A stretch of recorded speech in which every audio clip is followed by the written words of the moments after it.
George Orwell was born in India as Eric Blair, and he grew up in Oxfordshire, England, and he wrote many great novels and essays. In fact, the late Christopher Hitchens would say, well, he never wrote any rubbish, unlike most contemporaries. And today we're discussing 1984. 1984 is a future dystopia in which the world is carved up into three parts: East Asia, Eurasia, and the focus of our story is Winston Smith, who lives in Oceania. So Winston Smith is surviving a system he does not believe in, and he just trudges on and endures until he meets a girl. There's always a girl. Mm-hmm. And so reading it for the third time really was striking because, as I mentioned, this is the third time I've read it. I read it as a freshman and in high school. And what I remember the first time reading it, I mean, it just stood and just echoed with me for years that I wanted to reread it as an adult, and I did. But I remember the rats, and I remember the telescreens. The second time I read it, I remembered the all-encompassing Big Brother and the telescreens again. This third time, something hit me different. And I'll tell you what it is. But first, Jacob, you tell me. First of all, let me ask you: have you read this before? And then also talk about what hit you this time. Yeah, I read it also, I believe, a freshman in high school as well. And it's funny, Ruben, because when I read it, it was close to 1984, and the film 1984 was being talked about, and it did come out, I believe, in '84. And so it kind of scared me. I remember reading Brave New World around the same time. So all these books, dystopia books, and even today, there's a lot of that in film and so forth. But back then there wasn't. It was, at least for me, it wasn't. These were two novels I had read, and I was like, whoa, what's going on here? And when you mentioned those things like those big TVs that are watching you, I remember that term Big Brother, and something that's used a lot, even today still. When someone's watching you, the government's watching you. And so that had an effect on me. I will say this, Ruben, I don't know why, but this time it affected me more.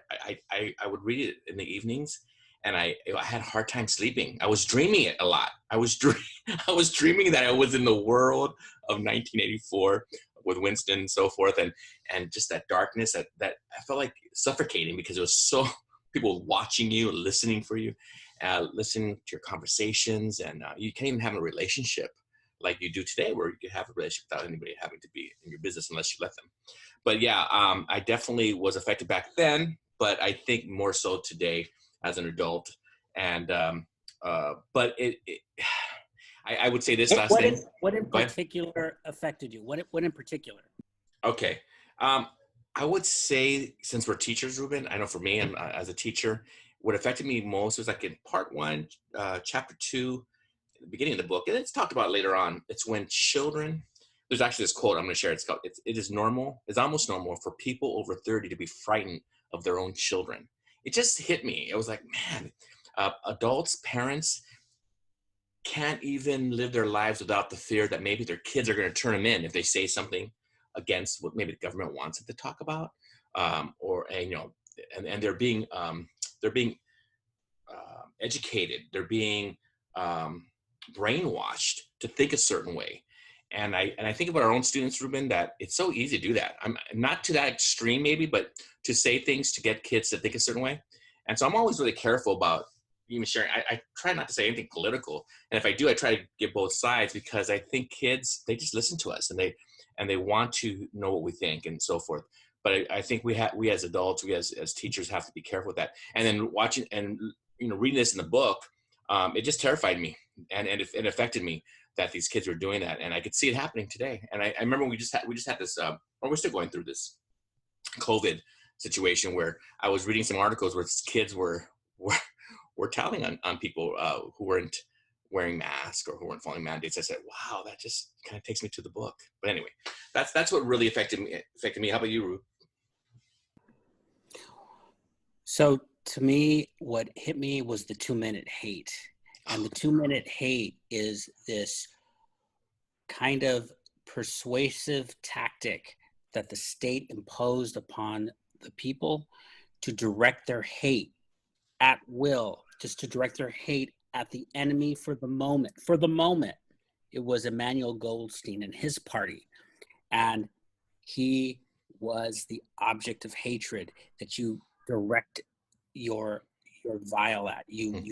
They spat and they were just in a rage for several minutes, and then they were directed set a different direction, and they saw Big Brother, and they saw how much they worshipped him.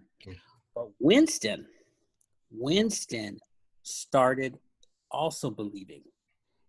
The character who is the dissident, who is the guy that is the focus of our story, who is not in line with the party, even he started following and loving Big Brother at that moment. And there's a quote there that speaks about that it was even possible to switch one's hatred this way or that, meaning the party had the power to make you hate something in one moment and love it the next. And so to me, I am reminded that hit me hard this time, which didn't in the past, because maybe this spills into why is this relevant? Because it's another question I was going to ask you, why is this relevant today? But I think that people who are just following politics and just watch the news are most susceptible to this kind of persuasion that can be directed here or there by a party or by a media channel. And you have to really step away from that, in my opinion, to not fall under this kind of thing. This is a very hard book to talk about. If you're trying to be in the middle, if you're trying to be not persuaded or swayed one direction or the other, you have to, in a way, it's hard to talk about politics, but interestingly enough, I think the best way to not be influenced by the 2-minute hate in real life is to not be so enamored of your party or media influences. Yeah, that's a good point. I mean, and I think we fall in today's times, well, maybe back then as well, where you get engulfed in it, right? You get totally raptured by your ideas, and you think your ideas are the best. I mean, I know I've dealt with that in my lifetime, and now I'm just trying to step back and to do more listening. And I don't know, I feel like Orwell was, he died really young, right? I think he died like 46 years old. And he wrote these books, this one and even Animal Farm, towards the end of his life. And I felt like he really had a lot to say. He was trying to speak to us. And it's funny how he switched 1948 to 1984. He wrote it in 48 to because he's basically saying, hey, this is for today's times. And I think we could still take so much from it, Ruben. I mean, I am. So definitely moved by that. And yeah, you're right. Those 2-minute hate pieces. Oh my gosh. Even at the end of the book, where he at one moment he hates Big Brother Winston, and then Winston learns to love him right away. Oh no, I love Big Brother. He's able to turn that way. Right. I just mentioned that. Yeah. I'm saying I agree. That was crazy.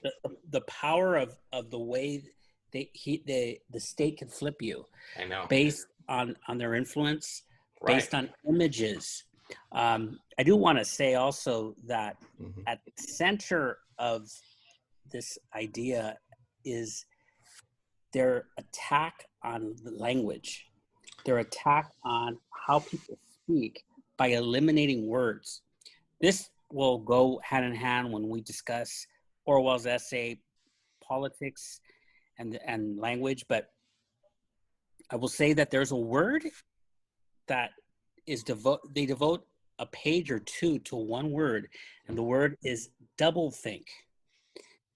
Doublethink is the definition of doublethink is the ability to hold two contradictory ideas at once. And it's praised by the party. To be able to do doublethink is praised. But do you know what the modern definition of holding two contradictory opinions at the same time? Do you know what it is? I would say hypocritical or It is hypocritical. yeah. It is hypocritical, which is a problem. Right. It's called cognitive dissonance. Uh, Cognitive dissonance. And it's the worst thing to have. yeah. It's hypocritical, as you mentioned, and it creates discomfort. And you have to check your cognitive dissonance because it makes no sense to do that. But of course, the party was all about control. The party in the book Right. was about controlling the people to eliminate words, really, that will eventually go up against the state.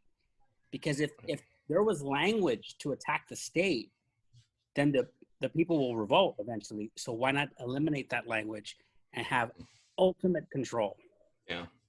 That's what I kind of shared too, Ruben, regarding how is it relevant today? I think the whole deconstruction of language, like you're sharing, just like what you're sharing.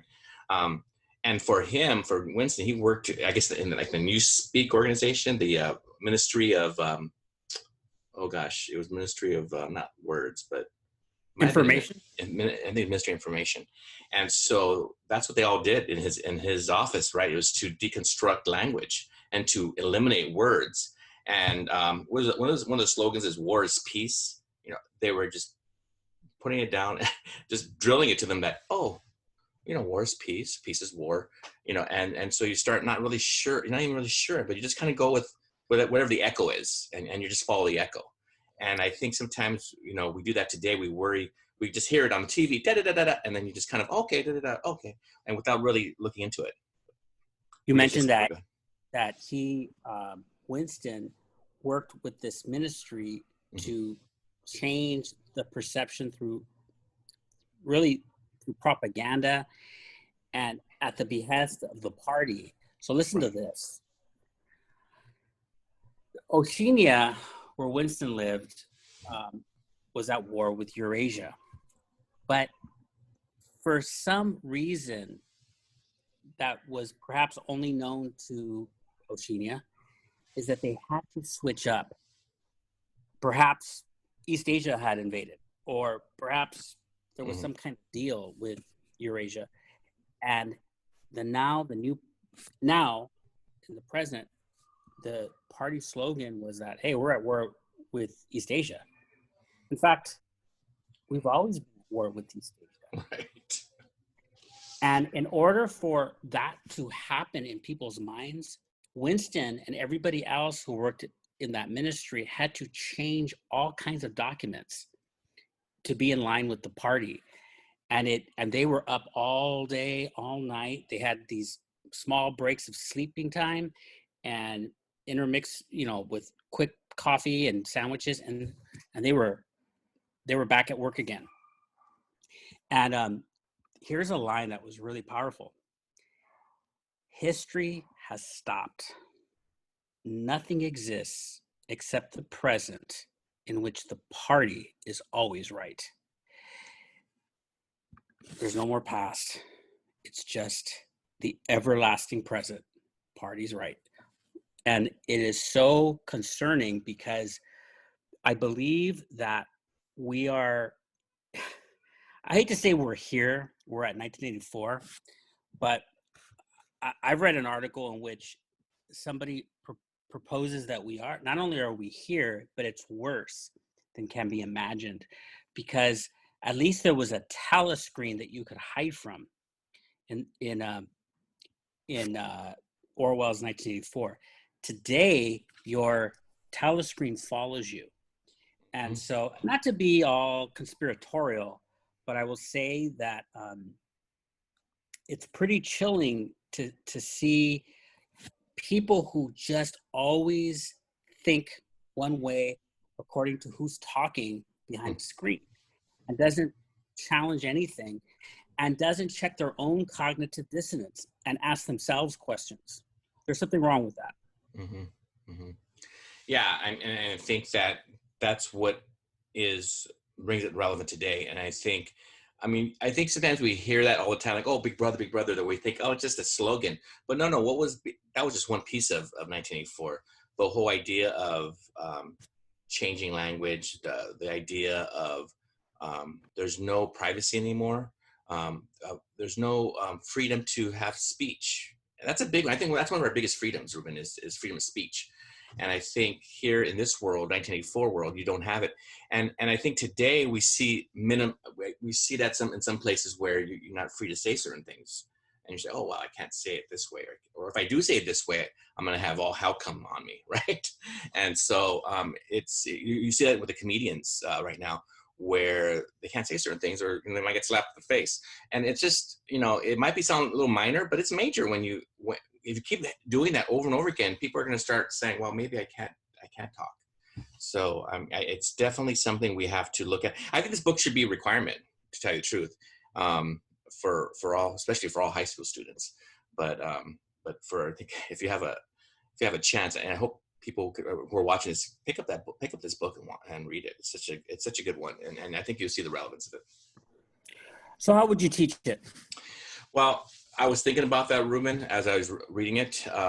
I sometimes teach 10th grade world history, and we have a unit, totalitarianism, where we look at different countries, like during the 1930s, especially, like the Soviet Union, at times, of course, Hitler, and looking at what was happening there, because I know that was definitely influenced George Orwell, and he looked at the world at that time. That was his world, and he saw that, wait a minute, this is not ever ending. And he saw the Soviet Union. He said, this is going to continue on. This is going to we need to wake up. And I think if I teach it, I will look at it that way, like, hey, this is what was happening in the 30s with these countries like Soviet Union, even in Spain, and look at Germany, and say, hey, what can we do today? And also look at today. Can we see in our own country or in other countries where we see that happening, and where government's taking total control? And so yeah, go ahead. So what I hear is you would front load information about what was going on in the world at the time, right, like Nazi Germany, the fascism perhaps that was happening. Yeah. You would also ask questions: how is this relevant today? Maybe a journal question. So and I think I would read. I won't have them read the whole book. Maybe I would do an excerpt of it, and then, like when you said journal, Ruben, and that'd be perfect to say, hey, especially when, in the piece where when you brought it up regarding, like, there's no, like, history is stopped in a way, right? There's no past. Because they're destroying the past, And just to talk about, maybe the question would be like, hey, you know what does that do to us when there is no past? How does that affect us? And what does that do to mankind?